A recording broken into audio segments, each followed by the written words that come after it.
And that is that when you're a little kid and things happen to you, you do not have the life experience and you do not have the support system to be able to process what is happening. And it could be anything. It could be something as serious as homelessness and poverty and systemic discrimination. It could be violence. It could be abuse in your home. It could be addiction, mental illness. It could be chaos in your household. It could be sexual abuse. It could just be a mother or a father who's so freaking critical or who is passive aggressive. So you wake up as a kid and you have no idea what you're going to wake up to. But when something goes wrong or something happens to you as a kid, you don't have the life experience or the support structure to basically go, whoa, this situation is fucked. Or these adults, somebody call the police. Like, this is not okay. You don't get to talk to me like no kid does that. The fundamental flaw in human design is that when something happens to you as a kid, you don't say, what's wrong with that kid? Or what's wrong with my dad? Or what's wrong with this situation? You say, what's wrong with me? We aim it back at ourselves. And then I think that, this then starts to build as a thinking pattern that there must be something wrong with me.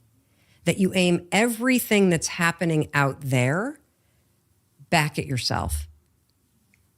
And you did that through your early adulthood, right? I think everybody does. I really do. I think that when you're growing up, I believe that this happens around the age of 8 or 9 or 10. That no human being is born and hates themselves. We're actually wired for love. We're wired for connection. If you look at a kid who's 2 or 3 or 4, right, and they see a mirror, they don't look at it and go, ugh, my thighs are so fat. Like I can't, they look at the mirror and they put their hands up and they twirl and they kiss the mirror and they love the sight of themselves. And you and I don't remember this, but we loved the sight of ourselves too. And what happens, because that's your natural state, that's your wired state, in my opinion. You are wired for self-love. You are wired for self-acceptance. You are wired for self-worth. You are wired for self-respect. You're wired for resilience. I mean, when you think about a baby, none of us remember this, but you will literally fall down 77 times an hour and you'll just keep standing back up. So this resilience, this sense of empowerment, this sense of really being proud of yourself, of loving yourself, it is part of your design, your DNA, your birthright, but life happens. And it can happen 2 ways. If you grow up in a chaotic household, you start to absorb the message that something's wrong. And so you go into modes of behavior to protect yourself. And these patterns of behavior that you create to protect yourself get locked in your brain. But for everybody, so if you grew up in a wonderful household like I did, if you grew up in a place that you were very safe like I did, you still are going to experience some kind of trauma because trauma is deeply personal. And trauma at its simplest form is just a moment when your nervous system gets dysregulated, a moment where your whole body turns on an alarm. And when your whole body turns on an alarm, whether it's, there's the car pulling on the gravel driveway, the person that drinks and comes home and is abusive is pulling in, or, mom's got that expression on her face, I better not say anything. It can be small moments, big moments, but when your nervous system goes into a state of alarm, your brain kicks into, let's record everything in hyperspeed so we can remember this so I can protect you in the future. And that pattern locks. And that's why so many adults continue to stay trapped in patterns from their childhood that they don't even remember why they have them, how, like any of it. But for everybody, so that's sort of like if you grew up in a chaotic household, which I didn't.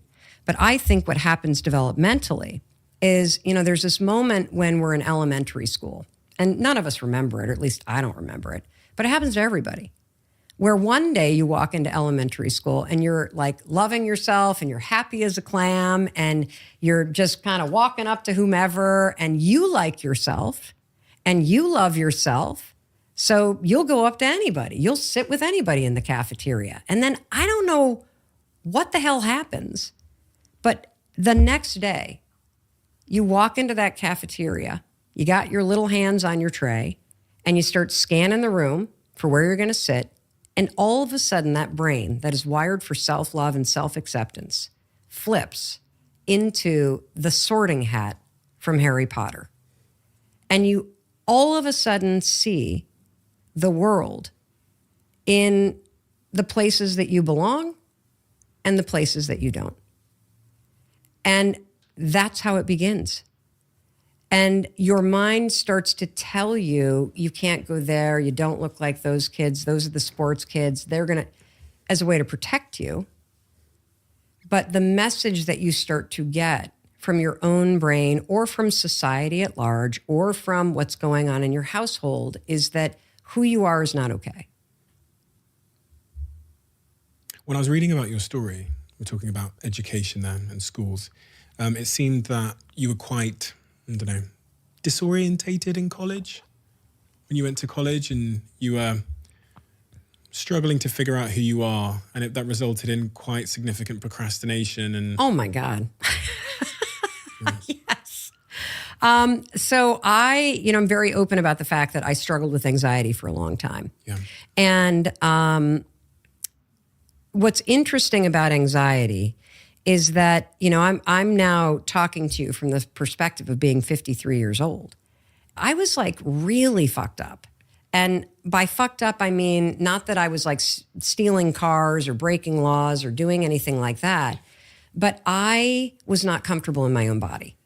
And the way that I would describe it is, I think from that moment, literally, that moment in fourth grade that I just shared with you, it makes me really sad to think about the fact that I was just a fourth grader that had had a traumatic experience.